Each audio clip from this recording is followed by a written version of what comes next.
मां करमसानी देवी मंदिर प्रतिष्ठा महोत्सव अनुष्ठित। बरगढ़ जिला बरपाली ब्लॉक अंतर्गत बुरमुंडा ग्राम रे मां करमसानी देवी मंदिर प्रतिष्ठा महोत्सव अनुष्ठित हो जाइछि। गत 5 अक्टोबर 2022 बुधवार दिन प्रथमे कलश शोभायात्रा होइतिला।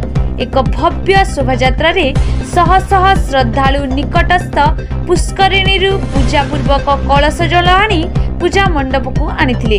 तापरे रत्नमुद कार्यक्रम होइतिला। संध्यारे करमसानी होइतिबा बेले परवर्ती दिन मानकरे अंकुरारोपण, यज्ञ आरंभ, नवग्रह होम, सुंदरकांड पारायण होइतिला और 7 अक्टोबर 2022 शुक्रवार अंतिम दिन विधिवत भाव में पूजा अर्चना करी पुण्याहुति एवं विग्रह स्थापन करा जायतिला। समस्तंक पई प्रसाद सेवनर मध्य आयोजन करा जायतिला। संध्यारे सांस्कृतिक कार्यक्रम देखिबाकू बहुत संख्या रे जनसमागम होइतिबार देखिबाकू मिलितिला। बरगढ़ जिला भेडेन ब्लॉक रु प्रसिद्ध कुमार छंदंग रिपोर्ट SVN न्यूज।